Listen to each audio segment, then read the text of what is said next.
Hello and welcome back guys. साफ़ सुथरे घर में रहने की बात ही कुछ और है। चाहे आपका घर छोटा हो या बड़ा, या फिर इंडिपेंडेंट घर हो, फ्लैट हो, कुछ भी हो, घर का साफ़ रहना बहुत ज़रूरी है। भले ही आपने कम डेकोरेट किया हो, उसे कम सामान रखा हो, छोटी सी जगह हो, लेकिन साफ़ सफाई बहुत ज़रूरी है किसी भी घर के लिए। तो साफ़ सुथरे घर में रहने में भी बहुत मज़ा आता है और सब चीज़ें ना हम इंजॉय कर सकते हैं।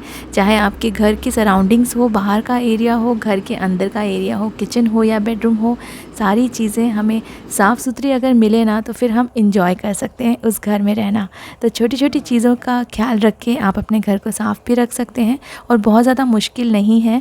तो ये सारी टिप्स मैं आज शेयर करूँगी आपके साथ इस वीडियो में, और घर को साफ़ भी रखेंगे और बहुत आसानी से इसको साफ़ करेंगे। बिल्कुल भी मुश्किल नहीं है घर को साफ़ रखना। तो चलिए स्टार्ट करते हैं आज का वीडियो। बाथरूम एक ऐसा रूम है हमारे घर में जिसको हम बार बार दिन भर यूज़ करते रहते हैं, तो इसको ना साफ़ रखना बहुत ज़रूरी है। टॉवल वगैरह ऐसे ही जब हम छोड़ देते हैं तो इनमें स्मेल आ जाती है, तो इस तरह के ऑर्गेनाइज़र्स यूज़ कीजिए। बिल्कुल जैसे स्टेयरकेस है ना, उस तरह से बना हुआ रहता है, और आपके जो टॉवल्स हैं वो ऑर्गेनाइज्ड भी रहेंगे और इनमें स्मेल भी नहीं आएगी, ये ड्राई भी हो जाएंगे। जो भी मिरर वगैरह आप यूज़ करते हैं अपने बाथरूम में, उनको भी क्लीन रखिए।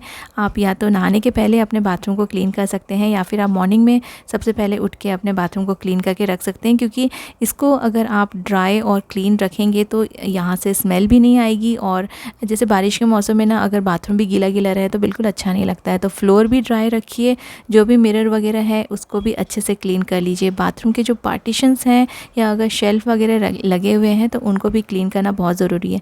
और देखिए, इसको क्लीन करना बिल्कुल भी डिफ़िकल्ट नहीं है। मैंने सिर्फ एक नैपकिन लिया हुआ है, पेपर नैपकिन लिया है। आप कोई कपड़ा भी यूज़ कर सकते हैं। बस पेपर नैपकिन को मैंने थोड़ा सा गीला कर लिया है और सारी चीज़ें अच्छे से इससे साफ़ हो जाती है और ड्राई भी हो जाती है। तो ड्राई अगर वॉश बेसिन वगैरह सब ड्राई रहेगा तो क्लीन लगेगा। ये बाथरूम के बीच का पार्टीशन है, टॉयलेट और बाथरूम के बीच का। तो ये वाला जो ग्लास है ना, इसको भी जैसे सबका नहाना हो जाए उसके बाद आप एंड में इसको क्लीन कर सकते हैं, जैसे कि ये भी, इसमें भी स्टेन्स नहीं आएंगे। वाटर स्टेन्स अगर एक बार जम जाते हैं ना तो फिर वो निकलते नहीं है। तो इसको भी क्लीन करना बहुत ज़रूरी है ताकि आपको बार बार डिफ़िकल्टी ना हो। इनको बहुत ज़्यादा जब ये गंदे हो जाते हैं तो इनको क्लीन करना भी मुश्किल होता है। तो इस तरह से आप ना इसको रेगुलरली डेली क्लीन करेंगे तो आपको कम समय लगेगा। और देखिए, ये टॉवल्स भी अच्छे से ऑर्गेनाइज रहेंगे, ड्राई रहेंगे, इनमें भी स्मेल नहीं आएगी। अदरवाइज़ ना हम लोग कहीं भी रूम में टॉवल्स, गीले टॉवल्स को रख देते हैं, जिससे कि रूम में भी स्मेल आती है और ये अच्छे से सूख भी नहीं पाते हैं। तो ऐसे ऑर्गेनाइज़र्स आप अपने बाथरूम में यूज़ कर सकते हैं। और डेली अगर हम ये सारी चीज़ें साफ़ करते रहेंगे तो ये बिल्कुल भी गंदी नहीं होगी और बहुत ज़्यादा एफ़र्ट नहीं लगेगा आपको। अगर आप वंस इन अ वीक और एक एक दिन के आड़ में अगर बाथरूम क्लीन करेंगे तो ये ज़्यादा गंदा हो जाएगा, फिर आपको ज़्यादा टाइम लगेगा। तो इसलिए डेली क्लीनिंग जो है ना, थोड़ी थोड़ी क्लीनिंग आप रोज़ कीजिए। डाइनिंग टेबल पे हम सुंदर सुंदर रनर्स और फिर मैट्स वगैरह बिछा के रखते हैं, और इन मैट्स को भी क्लीन करते रहना, रनर्स को क्लीन करते रहना बहुत ज़्यादा डिफ़िकल्ट है और टाइम कंज्यूमिंग है। जब भी हम खाना खाते हैं तो फिर बार बार ये मैट्स को क्लीन करना पड़ता है, टेबल को क्लीन करना पड़ता है। बहुत ही सिंपल सा सॉल्यूशन मैं आपको बताऊँगी, जिससे कि ना आपका जो डाइनिंग टेबल है वो बिल्कुल गंदा नहीं होगा, मैट्स भी गंदे नहीं होंगे। तो मैं यूज़ करती हूँ न्यूज़पेपर। जब भी हम खाना खाने बैठते हैं ना तो मैं मैट्स वगैरह नहीं रखती हूँ, या फिर मैट्स अगर लगे भी रहते हैं तो उसके ऊपर हम लोग न्यूज़पेपर के ऐसे सिंगल सिंगल पीसेस रख देते हैं। तो उससे ना न्यूज़पेपर तो यूटिलाइज़ हो ही जाता है, जो कि ऐसे ही पड़ा रहता है घर में, और आपका जो टेबल है वो गंदा नहीं होगा। खाना गिरेगा तो न्यूज़पेपर पे गिरेगा और आप फिर इसको फोल्ड करके थ्रो करते रहते हैं। सिंगल आपको न्यूज़पेपर लेना है और आप इसको कट करके भी रख सकते हैं, आपको जैसे सूटेबल हो, या आप उस टाइम भी इसे कट कर सकते हैं। तो मेरे घर में ये सबको हैबिट है कि जब भी हम डाइनिंग टेबल पे खाना खाने बैठते हैं, अगर मैंने न्यूज़पेपर नहीं भी रखा हो तो सब अपने आप न्यूज़पेपर का एक पीस लेके बैठ जाते हैं। और आपको पूरा न्यूज़पेपर वेस्ट नहीं करना है। एक एक आप ना सिंगल सिंगल न्यूज़पेपर को कट करके या तो एक साथ रख दीजिए, या फिर उस टाइम पे ही जब आप खाना खाने बैठ रहे हैं उस टाइम पे आप ले सकते हैं। तो इससे आपका टेबल बिल्कुल गंदा नहीं होगा, और अगर टेबल गंदा नहीं होगा तो आपका बहुत सारा टाइम और एफ़र्ट बचेगा, आपको क्लीनिंग कम करनी पड़ेगी। बेड को हम हमेशा डस्टिंग करते हैं, बेडशीट चेंज करते हैं, पिलो कवर्स चेंज करते हैं, लेकिन ना इसके मैट्रेस के नीचे भी बहुत ज़्यादा गंदगी होती है। तो आज ना मैं पूरा मैट्रेस उठा के इसके नीचे पूरा मैं साफ़ करने वाली हूँ, क्योंकि ये मेरी बेटी का रूम है और उसके नीचे ना मैंने जब मैट्रेस हटाया तो इतना ज़्यादा मुझे कचरा मिला। उसमें पेंसिल के जो वेस्ट रहता है वो, और छोटे छोटे पीसेस पेपर के, कभी कोई पेंसिल, इरेज़र, ये सारी चीज़ें, मुझे बहुत सारी चीज़ें इस मैट्रेस के नीचे मिली और बहुत ही ज़्यादा गंदा हो जाता है ये। तो ये काफ़ी ज़्यादा गंदा था। मैंने इसको अच्छे से इस डस्टर से क्लीन कर लिया है। तो ऐसी कुछ जगह होती है ना जो हम डेली नहीं क्लीन कर पाते हैं, लेकिन और हमारे ना ध्यान में भी नहीं रहता है कि यहाँ पे भी कुछ गंदगी हो सकती है। तो मैट्रेस के नीचे भी आप ज़रूर से चेक कीजिए, बहुत ज़्यादा गंदा रहता है। और क्योंकि मेरा मैट्रेस भी थोड़ा पुराना हो गया है और ऊपर से ना थोड़ा सा फट भी गया है, तो इसको भी मैं टर्न कर दूँगी। और टर्न करने के बाद ना जो ये वाला जो पोर्शन है वो नीचे चला जाएगा, तो कुछ दिन और इसको यूज़ कर सकते हैं।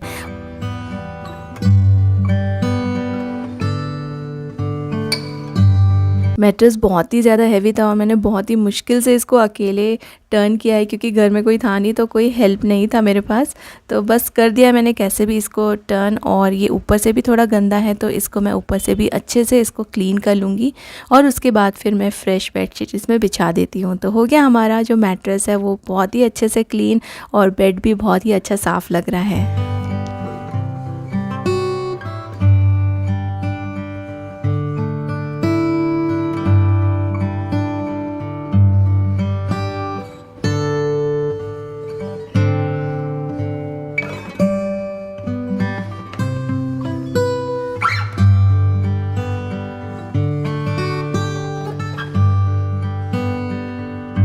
जो कि टिफ़िन में या हस्बैंड के टिफ़िन में आप रोटी वगैरह रैप करके देते हैं, तो आप ऑडी यूनि रैप और ऑडी को बेक यूज़ कीजिए।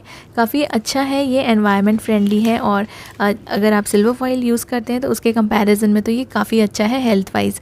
तो इसको ना आप कुकिंग के लिए, बेकिंग के लिए या फिर रीहीटिंग के लिए भी यूज़ कर सकते हैं, और अपने पैन्स वगैरह में भी आप डायरेक्टली इसमें शैलो फ्राई कर सकते हैं। इससे आपके जो पैन्स हैं वो ख़राब नहीं होंगे।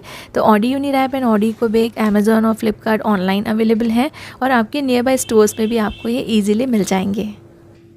कभी कभी कई सारी चीज़ें समय ना रहने की वजह से, या फिर कभी हम भूल भी जाते हैं, तो वो ऐसे ही गंदी पड़ी रह जाती है और फिर ना वो चीज़ें ख़राब भी हो जाती हैं। जैसे हमारे लेदर के शूज़, अगर इनको आप टाइम टू टाइम क्लीन नहीं करेंगे तो फिर ये ना बहुत जल्दी ही ख़राब हो जाते हैं। और ये सारे जो लेदर के शूज़ होते हैं काफ़ी कॉस्टली होते हैं, इसलिए इनको मेनटेन करके रखना भी ज़रूरी है। तो आपको बहुत ज़्यादा खर्चा करने की ज़रूरत नहीं है, कोई कॉस्टली आपको पॉलिशेस लेने की ज़रूरत नहीं है। बस आपके पास जो वैसलीन रखा हुआ है ना, उसको आप यूज़ कीजिए और उनसे आप अपने जितने भी लेदर के शूज़ हैं उनको क्लीन कर लीजिए। ये बहुत अच्छे से मेंटेन रहेंगे और साफ़ भी हो जाएंगे, और देखिए आपका बहुत ज़्यादा खर्चा भी नहीं होगा। जो चीज़ें घर पे अवेलेबल हैं उससे ही आप अपने शूज़ को बहुत अच्छे से शाइन दे सकते हैं और इनको मेंटेन करके भी रख सकते हैं।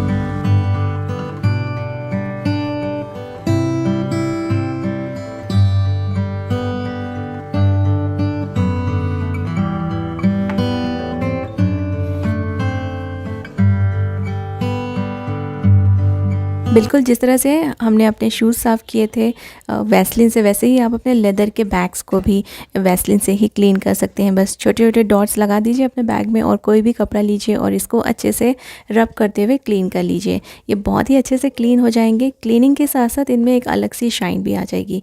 और इसी तरह से अगर आपके पास कोई लेदर के फर्नीचर्स हों, जैसे सोफ़े वगैरह रहते हैं ना, तो उनको भी आप वैसलीन से इसी तरह से बिल्कुल सिमिलर तरीके से क्लीन कर सकते हैं। और वैसलीन लगा के क्लीन करने से ना बहुत ज़्यादा एफ़र्ट्स भी नहीं लगते हैं और बहुत जल्दी से हो जाता है। और ये बिल्कुल भी आपको चिपचिपा नहीं लगेगा। थोड़ा देर के बाद ना ये बिल्कुल इसमें सिर्फ शाइन रह जाएगी, और इसका जितना भी जैसे हमको ऐसा लगता है ना कि अगर लेदर में हम लगाएंगे तो थोड़ा सा इसमें चिकटपना रह जाएगा, तो ये सारी चीज़ें इसमें बिल्कुल भी नहीं होती है। ये बिल्कुल क्लीन हो जाएगा और थोड़ा देर के बाद सिर्फ इसमें शाइन रह जाएगी। वैसलीन एक और जगह आप यूज़ कर सकते हैं। अगर आपके घर में चींटियों की प्रॉब्लम हो तो आप अपने एंट्री डोर्स में या फिर विंडोज़ में ना कॉर्नर में बिल्कुल आप थोड़े से कॉटन में वैसलीन लेके वहाँ पे अच्छे से वैसलीन लगा दीजिए। एक लाइन वैसलीन की बना दीजिए, तो ना वहाँ से चींटियाँ आना बंद हो जाएंगी। हमारे यहाँ भी थोड़ा सा चींटियों का इशू रहता है क्योंकि बालकनी है, बालकनी में प्लांट्स रखे हुए हैं तो कई बार ना चींटियाँ आ जाती हैं। तो मैं यहाँ पे मेन डोर पे बस एक थोड़ा सा कॉटन में मैंने वैसलीन लिया है और कॉर्नर्स में मैं यहाँ पे वैसलीन लगा दूँगी, तो इससे चींटियाँ बिल्कुल भी अंदर नहीं आती हैं।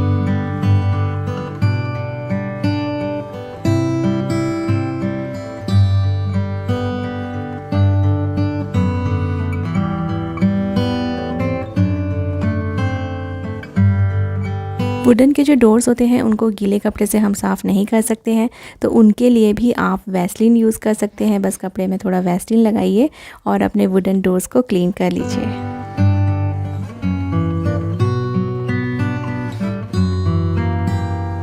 घर की साफ़ सफाई एक नेवर एंडिंग प्रोसेस है। तो आज की वीडियो के लिए बस इतना ही। नेक्स्ट टाइम मैं जब भी अपने घर में क्लीनिंग करूँगी तो फिर से आपके साथ मैं शेयर करूँगी। Thank you so much for watching.